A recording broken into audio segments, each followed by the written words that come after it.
Hello everyone friends, welcome to this session. आप सभी का इस सेशन में बहुत बहुत स्वागत है।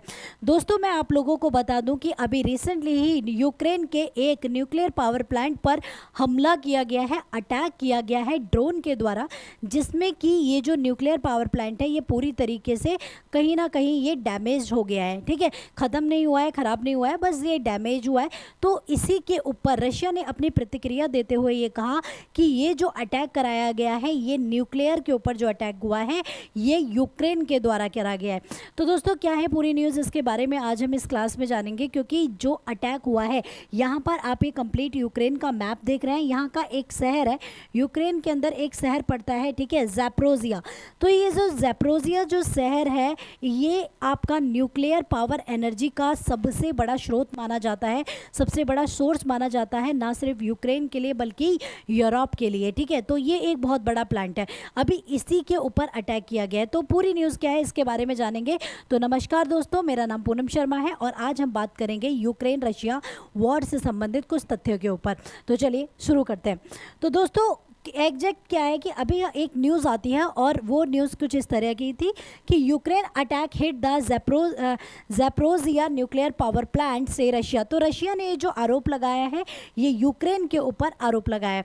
तो उसी के साथ साथ यूनाइटेड नेशन ने भी अपना रिस्पांस दिया और कुछ बातें कही, जिसके ऊपर अभी हम एक नज़र डालते हैं, देन हम सारी चीज़ें समझेंगे।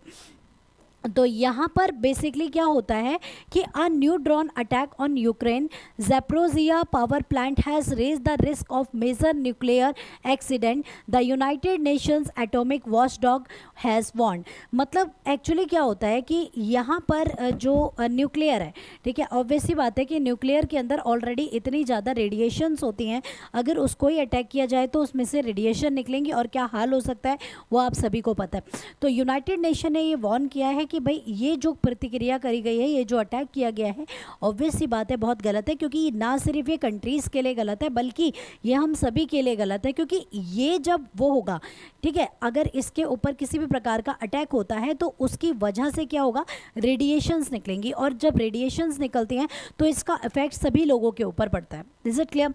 तो यहाँ पे the United Nation International Atomic Energy Agency यानी कि IAEA has repeatedly warn against such attacks. तो उन्होंने इस पर अपनी प्रतिक्रिया देते हुए इसको पूरी तरीके से पहली बात तो गलत ही बताया है, साथ ही साथ इन्होंने यहाँ पे वार्न किया कि इस तरह के अटैक्स ना किए जाएं। अभी हालांकि ऐसी कोई न्यूज़ नहीं मिली है कि ये अटैक किसके द्वारा किया गया, यूक्रेन ने किया है, रशिया ने किया। रशिया तो ऑब्वियसली बात नहीं करेगी, पर रशिया क्यों नहीं करेगी? अगर हम ये बात समझें कि ये जो न्यूक्लियर पावर प्लांट है, हम कहते हैं यूक्रेन के अंदर आता है, पर लेकिन क्या है इसके बारे में मैं अभी आपको बताऊंगी। Russia said Ukraine has behind the attack which it said the injured 3 peoples, Ukraine has denied involvement. मतलब यूक्रेन ने अपने इन्वॉल्वमेंट को पूरी तरह से डिनाइड किया। देखिए यहाँ पर अभी क्या हुआ है कि ये जो इंटरनेशनल एटॉमिक एनर्जी एजेंसी है, इसके जो हेड हैं ग्रॉसी, ठीक है, उन्होंने एक क्लियर मतलब इन्होंने एक क्लियर जजमेंट दिया है कि this is a clear violation of the basic principle for protecting Europe's largest nuclear power plant. तो उन्होंने कहा कि क्लियर वायलेशन ऑफ, मतलब ये वायलेशन आपने रशिया या यूरोप के रशिया या यूक्रेन के पावर प्लांट पे नहीं किया, ये आप यूनाइटेड नेशन के जो एक सबसे लार्जेस्ट पावर प्लांट है उस पर किया गया।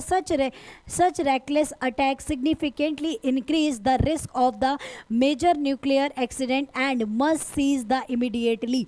तो यहाँ पे एक्चुअली क्या होता है, ये जो अटैक हुआ है ये अभी रिसेंटली हुआ है, पर अगर मैं इससे पहले देखूँ तो वहाँ पर भी अभी कुछ दिन, 2 से 3 दिन पहले ये न्यूज़ आती है कि वहाँ पर कुछ आग लग गई है। तो रिएक्टर के साथ आप इतना ज़्यादा जो खेल चल रहा है, राइट, तो ये बहुत हार्मफुल हो सकता है।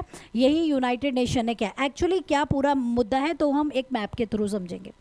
देखिए यहाँ पर आप ये मैप देख रहे हैं, ठीक है, आप ये जो मैप देख रहे हैं, तो एक्चुअली यहाँ पर आपने ये यूक्रेन देखा, यूक्रेन के अंदर ये ज़ैपोरिज़िया बेसिकली पड़ता है। ज़ैपोरिज़िया के अंदर क्या है, ये सबसे बड़ा, मतलब यूरोप का सबसे बड़ा न्यूक्लियर पावर, ठीक है, न्यूक्लियर पावर का सबसे बड़ा स्रोत यहाँ पे माना जाता है। क्योंकि यहाँ पर जो इसके रिएक्टर्स हैं, टोटल नंबर ऑफ 6 रिएक्टर्स इसके अंदर आते हैं, ठीक है। तो यहाँ पर ये यूक्रेन की टेरिटरी के अंदर है, पर लेकिन अब इस पे यूक्रेन का कब्जा नहीं है, अब इस पे रशिया का कब्जा है।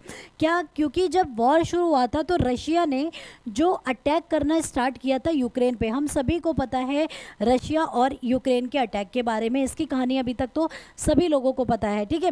तो जब इसने अटैक स्टार्ट किया था तो ये इधर से, यानी कि ये आपका डंस्ट्रक से इन वाले एरियाज से आके रशिया ने अटैक किया था और सबसे पहले इनका जो ये न्यूक्लियर पावर प्लांट था इसको कब्जा लिया, ठीक है। तो यहाँ पर जब इसको कब्जा लिया गया था तो उसी के साथ साथ इसमें जो एम्प्लॉयज़ काम कर रहे थे उन एम्प्लॉयज़ को, जो यूक्रेनियन एम्प्लॉयज़ हैं वो आज भी इस पावर प्लांट में काम कर रहे हैं गन पॉइंट पे, क्योंकि उनको कैसे चलाना है, कैसे शांत करना है, ये सब उनको आता है। तो आज भी वो गन पॉइंट पे उस पर काम कर रहे हैं। तो ये जो आप देख रहे हैं ये न्यूक्लियर पावर प्लांट, इसको टेम्पररी रूप से रशिया ने काफ़ी समय से बंद कर रखा था। इसमें एक्चुअली शट डाउन उन्होंने किया हुआ था। तो शट डाउन भी इसमें 2 तरह के होते हैं जो कि मैं आपको बताऊंगी, ठीक है। तो इस वजह से ये यूक्रेन की टेरिटरीज में तो है, पर लेकिन अब इस पर जो कब्जा है वो आपका जो ज़ैपोरिज़िया है इस पर कब्जा पूरी तरीके से रशिया का है। दैट्स वाई रशिया इसीलिए बार बार कह रहा है कि ये जो अटैक किया गया है ये यूक्रेन के द्वारा किया गया है, पहली चीज़। उसके बाद आपको मैं यहाँ पे बता देती हूँ, तो ये जो यहाँ पर न्यूक्लियर जो पावर प्लांट्स होते हैं इनके अंदर आते हैं, ठीक है। ये आप जो देख रहे हैं इनके अंदर कुछ रिएक्टर्स होते हैं। तो यहाँ पर जो न्यूक्लियर पावर प्लांट है इसके अंदर टोटल नंबर ऑफ 6 रिएक्टर्स हैं। ये आप जो फोटो देख रहे हैं, ठीक है, 1 2 3 4 5 6। तो इसके अंदर कितने टोटल नंबर ऑफ 6 रिएक्टर्स हैं और बहुत ही पावरफुल होते हैं ये, ठीक है। और ये ऐसे नॉर्मली नहीं बनते, ये लेयर बाय लेयर बनते हैं, ठीक है, एक के ऊपर एक लेयर, 2 लेयर। तो इसीलिए अभी जो ड्रोन का अटैक किया गया तो ड्रोन के अटैक में इसे ये पूरी तरह से ख़त्म या इसके रेडिएशंस वगैरह पे अफेक्ट नहीं हुआ, बस इसे डैमेज किया गया है, ठीक है। तो यहाँ पे ये डैमेज हुआ है। अगर ये पूरा फट जाता तो कि कितनी मुसीबतों का सामना करना पड़ सकता था, रेडिएशंस बाहर आ जाती जिससे कि बहुत प्रॉब्लम होती। तो रशिया ने इसको अभी पूरी तरीके से ऑपरेट नहीं कर रखा था, रशिया ने इसे बंद कर रखा था, यानी कि शट डाउन कर रखा था। तो शट डाउन करने के भी 2 तरीके होते हैं इन रिएक्टर्स को। एक तो होता है कूल शट डाउन, ठीक है, एक को हम क्या कहते हैं, that is a cool shut down. एक होता है हॉट शट डाउन, ठीक है। तो ये 2 तरीके के होते हैं, एक कूल शट डाउन, एक हॉट शट डाउन। तो इनके जो रिएक्टर 1 2 और 5 6 ये जो रिएक्टर्स थे ये कूल शट डाउन पे थे, यानी कि इनको पूरी तरीके से बंद कर दिया गया था। पर लेकिन प्रॉब्लम ये थी कि इसमें जो आपका रिएक्टर नंबर 4 था वो एक हॉट शट डाउन पे था, यानी कि अभी उसके अंदर जो फ्यूल है वो गर्म है, ठीक है। तो उसे ठंडा किया जाना है, ठीक है। तो पानी का सर्कुलेशंस को मतलब पानी के सर्कुलेशंस के द्वारा उसे क्या किया जा रहा है, ठंडा किया जा रहा है। तो धीरे धीरे उसे करने में टाइम लगेगा। तो इसीलिए इसका अभी जो इफेक्ट है वो ज़्यादा पड़ सकता था, क्योंकि इनका एक रिएक्टर पूरी तरीके से शट डाउन नहीं है, ठीक है। तो वो अभी गर्म है, उसका फ्यूल गर्म है, राइट। तो यहाँ पर ये प्रॉब्लम का सामना सभी को करना पड़ सकता था अगर उससे कोई डैमेज होता तो, ठीक है। तो रशिया का ये कहना है कि ये जो ड्रोन था ये यूक्रेन का था, बल्कि यूक्रेन ने इस बात को पूरी तरीके से डिनाई कर दिया कि उन्होंने इस तरीके की कोई एक्टिविटी नहीं करी है, ठीक है। तो दोस्तों यहाँ पर एक और चीज़ मैं आपको बताऊंगी, यहाँ पे एक नाइपर रिवर आती है, ठीक है। ये आप ये रिवर देख रहे हैं जो कि बेलारूस से होते हुए रशिया से आती है और बेलारूस को टच करते हुए यूक्रेन में एंटर करती है और ब्लैक सी में जाके ये गिर जाती है। तो यहीं से इसी एरिया से आके रशिया ने यहाँ पर अटैक किया था, ठीक है। तो रशिया ने क्या किया था, यहाँ पर यूक्रेन के ऊपर अटैक किया गया था, जिसमें कि उसने इनका जो आपका ठीक है, जो ज़ैपोरिज़िया है उसको पूरी तरीके से अपने कब्ज़े में ले लिया था। साथ ही साथ यहाँ पर आपको मैं बता दूँ, जो एटॉमिक एजेंसी है, इंटरनेशनल एटॉमिक एजेंसी है, उसने इस घटना को बहुत ही गलत और बताया है। साथ ही साथ कुछ जो बड़े एक्सपर्ट हैं उन्होंने ये भी कहा है कि मतलब रशिया ने जो ये न्यूक्लियर पावर प्लांट है इसका ऊपर अवैध रूप से क्या किया है, इस पर कब्जा जमाया है, ठीक है। तो ये थी गाइस पूरी न्यूज़ जो कि अभी मैंने आप लोगों के साथ शेयर करी। उम्मीद करती हूँ कि आपको ये समझ आ गई होगी।